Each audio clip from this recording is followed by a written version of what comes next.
What's that sound? It's For Amusement Only, the EM and Bingo Pinball Podcast. Welcome back to For Amusement Only. This is Nick Baldridge. This afternoon, I opened up the back box on ticker tape and lubed the clutch washers using neat's foot oil, which is the recommended lube for those, and took a look at the hacks that the operator had done to the game. I had looked online at the schematic that's hosted at bingo.cdyn.com. As ticker tape is a 6-card machine, the schematics are much simpler than the Magic Screens or Mystic Line games.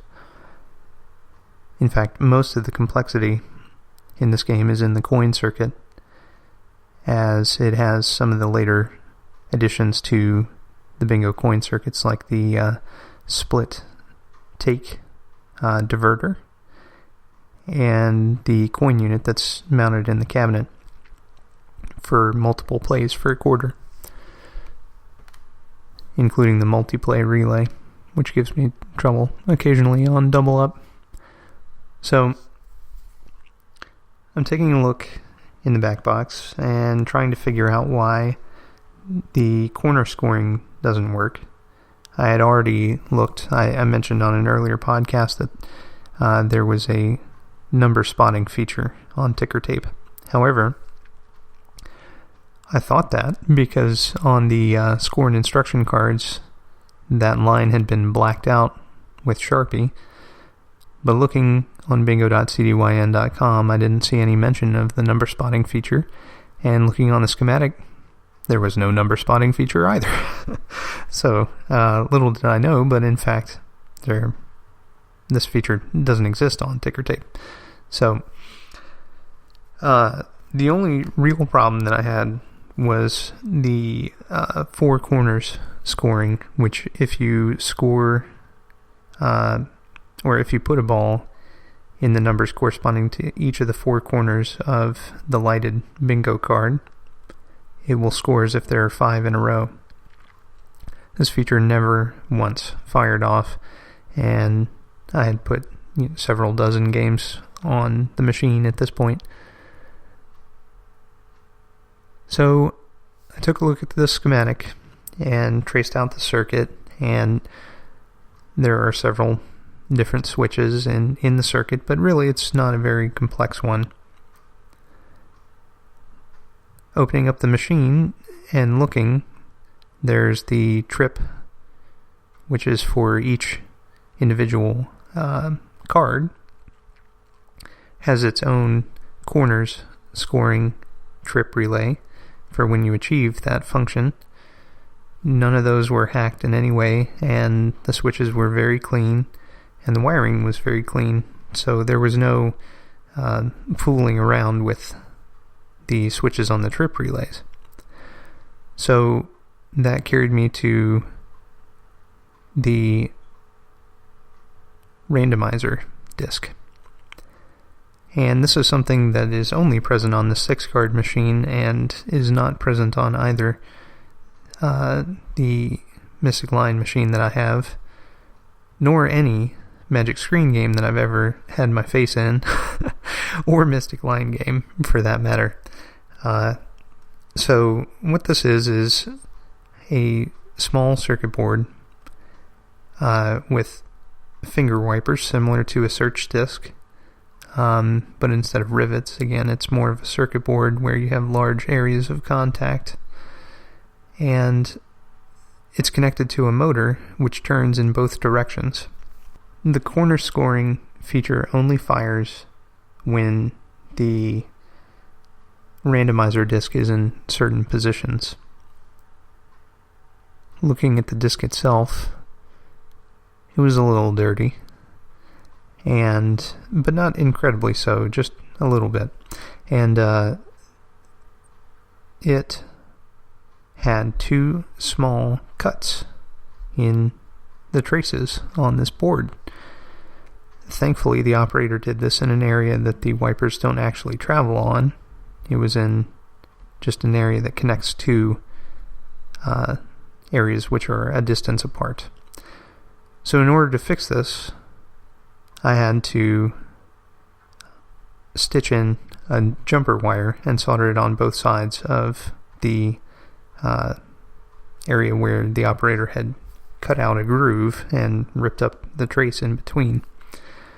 This is pretty simple to do. You just cut a piece of wire, and you solder it on one side of the hole, and then you solder it on the other side, and cut off any excess wire, if any exists. It's one of those things where it feels like you need 3 or 4 arms in order to do. It would have been easier if I had laid the panel down from the back glass, but I'm lazy, so what ends up happening is I make 5 times as much work as is necessary. So I did it upright by holding a pair of pliers, a soldering gun in the other hand, and a length of solder in my left hand with the pair of pliers. And I had it leaning against the wire.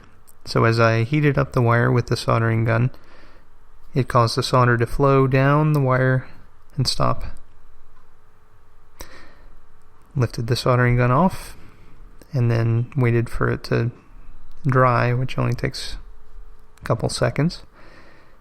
Pulled it, all good, moved on to the other side. I had to do this twice again. There were 2 different areas where it had been cut.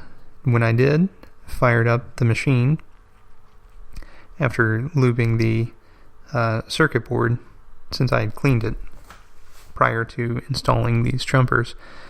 Lubed the circuit board with 3-in-1 oil, again just a couple drops on my finger and around the surface of the disc. Turned the machine on, put in some coins, and it gave me 3 corner cards in one game. So that told me I was on the right track.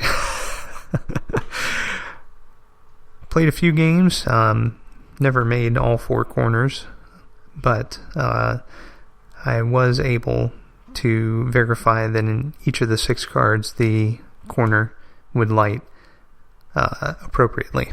So, problem solved. And now ticker tape is working 100%.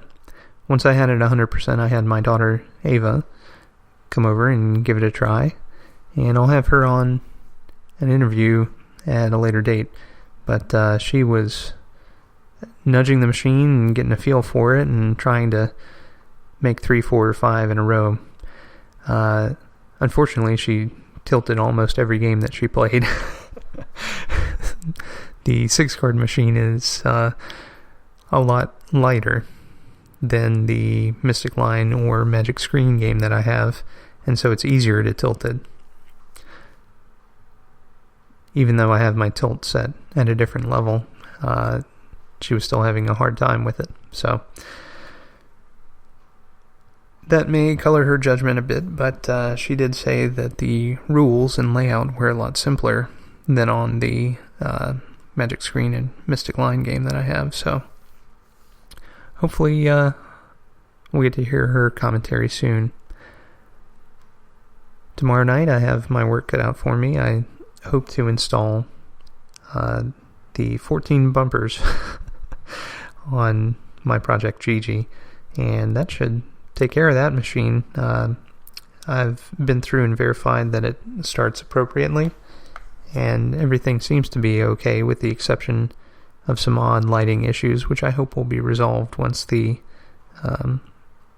bumper sockets are in place. But we will see what the coming days hold. For now, though, that's all. Thank you for joining me. My name again is Nick Baldridge. You can reach me at foramusementonlypodcast@gmail.com. You can find us online at foramusementonly.libsyn.com. And you can listen to us on iTunes, Stitcher, Pocket Casts, via RSS, and on Facebook, as well as on our website. Thank you very much for listening, and I'll talk to you next time.